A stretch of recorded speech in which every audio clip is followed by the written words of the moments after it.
Halo Bipun, perkenalkan nama saya Erlin Dokteriani. Saya dari jurusan Agroteknologi Fakultas Pertanian Universitas Lampung. Di sini saya akan menjelaskan tentang presentasi yang berjudul Pertanian Konservasi berdasarkan sistem produksi yang terdiversifikasi dan berkinerja tinggi mengarah pada penyerapan karbon tanah di lingkungan subtropis. Untuk itu, teman-teman semuanya, mari kita simak ulasan berikutnya. Yang pertama yaitu pendahuluan. Tanah dapat menjadi sumber atau penyerap CO2 atmosferik tergantung pada penggunaan dan pengelolaan lahan bersejarah dan yang ada selama 30 tahun dan model agroekosistem untuk mempelajari potensi berbagai opsi pengelolaan untuk menyita C di dalam tanah. Menggunakan model Century dan model Root C, peneliti mensimulasikan evolusi cadangan karbon di pertanian dan 4 subtropis skenario pengelolaan tanah dan mempelajari potensi penyerapan C. Namun, beberapa penelitian melaporkan bahwa potensi pertanian konservasi menjadi menyita C dalam tanah bisa jadi terlalu rendah untuk mitigasi emisi GRK, yang berarti itu adalah pertanian. Selain itu, beberapa penelitian melaporkan hasil panen yang lebih rendah di bawah sistem tanpa olah dibandingkan dengan pengelolaan konservasi atau penuh sistem.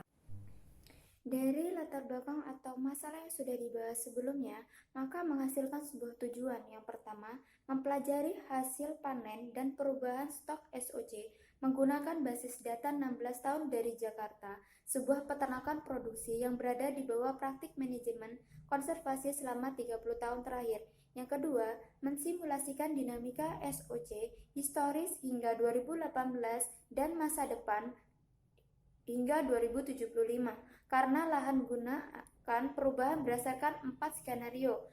Yang pertama yaitu input biomasa pertanian yang ada 14,5 mg per hektar per tahun atau input C 6,5 mg per hektar per tahun. Yang kedua, meningkatkan input biomasa pertanian 15%, 16,7 mg per hektar per tahun atau input C 7,5 mg per hektar per tahun. Yang ketiga, 15% penurunan biomasa pertanian 12,3 mg per hektar per tahun atau input C 5,5 mg per hektar per tahun. Dan yang keempat, 30% penurunan input biomasa pertanian 10,1 input mg per hektar per tahun atau C 4,5 mg per hektar per tahun dengan agroekosistem Century dan Root C model. Yang ketiga, memvalidasi simulasi model dengan database tambah. Yang keempat, meningkatkan skala hasil untuk agroekosistem subtropis serupa secara global menggunakan masalah atau latar belakang yang sudah disebutkan tadi, maka perlu adanya bahan metode yang akan dilakukan selanjutnya. Sebelum kita merambah ke prosedur atau cara melakukan penelitian ini, kita harus mengetahui di mana tempat pelaksanaan penelitian ini. Untuk wilayah studinya, penelitian ini dilakukan di Pecure Farm yang terletak di 24 derajat S 2020 dan 50 derajat W 0731 di dekat kota Pirai do Sul di negara bagian Paraná, Brasil Selatan. Tambah memiliki database dari 1997 hingga 2013 dengan informasi terperinci tentang iklim, survei tanah, penggunaan pupuk, evaluasi hasil gabah, dan data tanaman dikelola selama lebih dari 30 tahun di bawah praktik manajemen terbaik konservasi berkelanjutan. Sistem pertanian ini dulu dipilih karena mewakili praktik manajemen terbaik konservasi di wilayah kampus Gerais yang mengikuti 3 prinsip, yaitu tidak ada gangguan tanah, penutup permukaan tanah terus-menerus, dan keanekaragaman rotasi tanaman. Ini juga menutup penggunaan teras bertingkat luas untuk mengontrol limpasan air hujan. Selain itu, produktivitas pertanian ini lebih tinggi dari rata-rata regional. Selanjutnya yaitu prosedur pengambilan sampel minyak dan basis data pertanian. Dalam basis data farm, sampel tanah dikumpulkan setiap 2 tahun antara 2001 dan 2009 dan setiap tahun 2009 dan 2013, setiap kali sepertiga atau 33% dari pertanian 1026 hektar dijadikan sampel. Untuk pengambilan sampel tanah mengikuti 3 prosedur. Yang pertama, sebanyak 98 plot bertanda 30 kali 30 meter menetapkan tolak ukur yang mewakili setiap jenis tanah, posisi topografi, dan tanah kelas tekstur. Yang kedua, di dalam setiap tanah, plot patokan sampel dikumpulkan pada interval kedalaman 0 sampai 10, 10 sampai 20, 20 sampai 40, 40 sampai 70, dan 70 sampai 100 cm. 5 sub sampel per kedalaman untuk membuat sampel komposit per kedalamannya. Yang ketiga, sampel tidak terganggu dikumpulkan menggunakan ring volumetrik dengan 5 kali 5 cm yang dimasukkan di tengah-tengah masing lapisan dalam 2 titik dalam setiap patokannya. Selanjutnya, inisialisasi model abad atau senturi. Yang pertama, inisialisasi dengan lintang bujur, rata-rata tambak curah hujan, suhu minimum dan maksimum. Yang kedua, inisialisasi dan kalibrasi file menggunakan hasil panen rata-rata untuk jagung, kedelai, dan gandum dari basis data pertanian. Yang ketiga, validasi hasil gabah, simulasi root dan SUT C. Yang keempat, inisialisasi file dengan manajemen pertanian historis. Selanjutnya, inisialisasi model root C. Yang pertama, menggunakan suhu rata-rata, curah hujan, dan data penguapan dari stasiun meteorologi, pertanian, dan isi tanah liat rata-rata dari pertanian tanah. Yang kedua, dengan rasio bahan tanaman yang dapat didekomposisi atau tahan DMP atau MP 1,44. Nilai standar root C untuk sebagian besar tanaman dan perbaikan padang rumput. Yang ketiga, mengingat tanah sudah cukup semua dari tahun ke tahun tanpa tambahan pupuk kandang tanpa sampai selesainya. Input residu tanaman adalah sesuai dengan akar atau pucuk dan hasil atau pucuk biji-bijian yang dihasilkan dari waktu ke waktu dan digunakan dari database yang akan menambah dari penghasilan itu sendiri. Selanjutnya yaitu simulasi dinamika karbon organik tanah. Setelah inisialisasi, model Century dan root C digunakan untuk mensimulasikan dinamika kolam SOC di pertanian. Untuk mengakses efek input biomasa C pada penyimpanan SOC, dinamika potensi file produksi bulanan di atas tanah, dan pengelolaan lahan dengan data root C disesuaikan yang dilakukan dalam 3 interval periode 20 tahun yang terdiri dari 2015 sampai 2035, 2035 sampai 2055, dan 2055 sampai 2075. Selanjutnya, tanaman menghasilkan evolusi pertanian. Data hasil panen untuk jagung atau zeamais, kedelai atau glycine mix, dan gandum Triticum aestivum sebagai peta hasil menggunakan John Deere menggabungkan sensor dengan sistem terintegrasi Grandstar 3 GPS. Ini artinya curah hujan di musim panas dan dingin diperoleh dari stasiun meteorologi pertanian yang diplot dengan hasil panen untuk mempelajari linear hubungan antara curah hujan dan hasil panen. Selain itu, matris korelasi terdiri dari semua atribut kesuburan tanah, hasil panen, dan curah hujan yang dihasilkan dan digunakan untuk mengeksploitasi hubungan variabel. Selanjutnya, analisis geospasial dan perluasan hasil. Stratifikasi data stok SOC pertanian untuk 3 periode waktu, dari 2015 sampai 2035, 2035 sampai 2055, dan 2055 sampai 2075, menggunakan tekstur tanah, kelompok berpasir, liat berpasir, dan liat, dan tanah dengan drainase yang buruk sebagai akibat dari batas batuan dasar-dasar di lingkungan JIS. Prosedur ini digunakan sebagai tekstur tanah dan kondisi drainase faktor-faktor yang paling mempengaruhi distribusi dalam pertanian itu sendiri.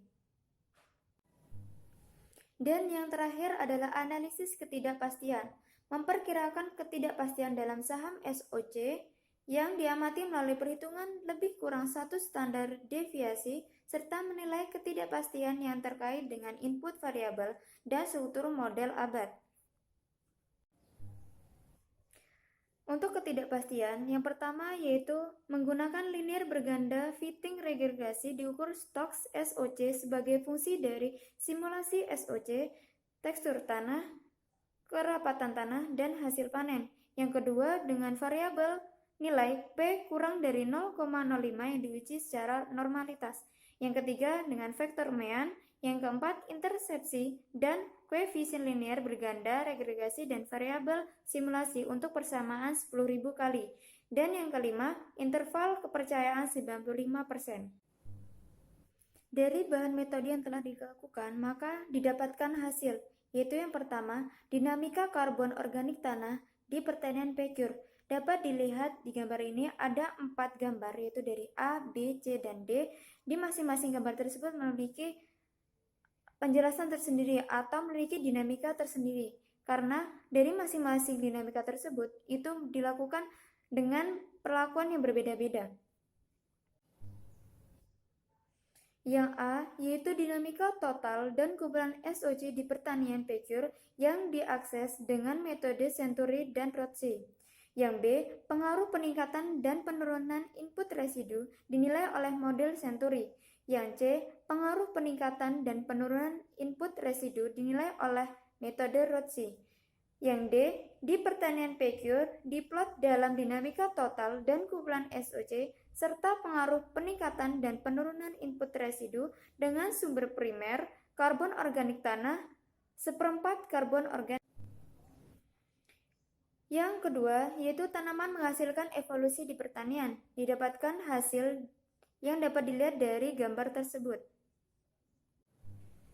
Dari gambar tersebut, evolusi hasil panen dan akumulasi curah hujan musim panas dan musim dingin antara tahun 1998 dan 2013 di pertanian Pecure.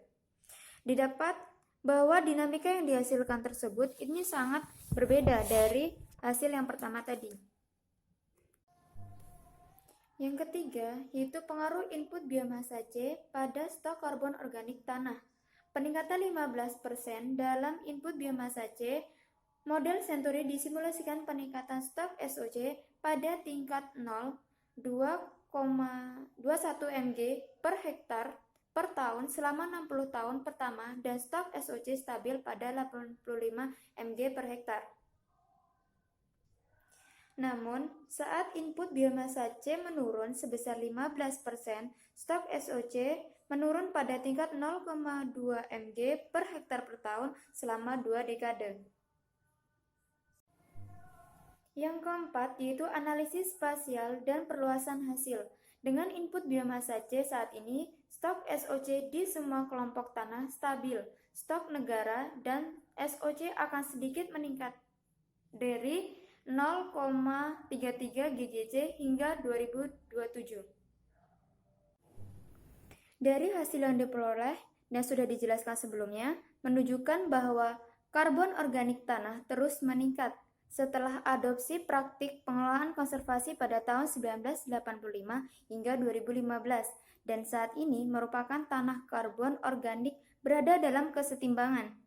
Ditemukan bahwa peningkatan biomasa 2,2 mg per hektar per tahun, input C selama 60 tahun menghasilkan peningkatan cadangan karbon organik tanah 12 mg per hektar per tahun itu dengan cara yang sama. Hasil panen meningkat seiring waktu dan lebih menonjol untuk jagung dibandingkan kedelai dan gandum. Peningkatan model menghasilkan iklim dan iklim yang serupa tipe tanah menunjukkan bahwa praktik pengelolaan konservasi berpotensi untuk disita 2,7 lebih kurang 0,02 PGC pada 0 sampai 20 cm dan 4,8 lebih kurang 3 PGC pada kedalaman 0 sampai 100 cm di area 43 juta hektar secara global. Dalam skenario penurunan 30% dan 15% penyerapan adalah 2,2 lebih kurang 0,02 dan 2,4 lebih kurang 0,02 PGC pada 0 sampai 20 cm. Dan dalam skenario peningkatan 15% menjadi 3,2 lebih kurang 0,02 pgc. Ini stok karbon organik tanah. Keseimbangan mempertimbangkan sistem yang saat ini diadopsi setara dengan 3,5 hingga 4,5% dari stok SOC di dunia, di 3% dari lahan tanaman dunia, dan sesuai dengan 6 tahun penggunaan lahan global. Dan emisi perubahan penggunaan lahan menunjukkan hal itu. Praktik manajemen konservasi dapat menyebabkan tanah menjadi wastafel dan alat yang mempromosikan penyerapan C di tanah subtropis.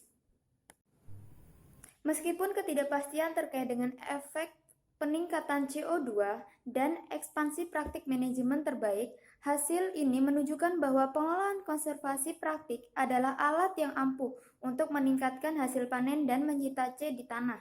Namun demikian, harus diadopsi sebagai sistem yang terintegrasi bersama dengan manajemen kesuburan dan input biomasa C yang tinggi. Temuan ini dapat berfungsi sebagai model untuk upaya yang bertujuan meningkatkan sistem pertanian tanpa olah tanah dan kapasitasnya untuk memperkirakan dampak global pertanian konservasi. Dari latar belakang, tujuan, dan metode, hasil hingga pembahasan, maka dapat disimpulkan yang pertama yaitu baik hasil panen dan stok SOC meningkatkan dari waktu ke waktu di pertanian PQR, dan model ekosistem memberikan simulasi serupa untuk dinamika SOC. Yang kedua, SOC saham lebih tinggi dan lebih dekat dengan nilai yang diamati dalam simulasi abad atau senturi dibandingkan dengan ROC. Yang ketiga, hasil jagung menunjukkan peningkatan lebih tinggi dibandingkan dengan kedelai dan gandum, 3,0 mg per hektar dalam 16 tahun. Yang keempat, perluasan hasil menunjukkan bahwa konservasi terbaik praktik manajemen berpotensi menyerap 2,7 lebih kurang 0,02 hingga 3,2 lebih kurang 0,02 pgc dalam 60 tahun dengan kedalaman 0 sampai 20 cm. Mempertimbangkan peningkatan arus dan 15% dalam biomasa C. Sekian dari presentasi yang telah saya sampaikan. Untuk teman-teman yang memiliki saran, kritik, ataupun masukan boleh langsung saja dimasukkan di kolom komentar. Dan teman-teman juga boleh langsung like postingan ini karena sangat bermanfaat dan membantu wawasan kita untuk lebih memperdalam tentang konservasi tanah. Untuk itu saya mohon maaf apabila ada salah kata. Saya juga wassalamualaikum warahmatullahi wabarakatuh.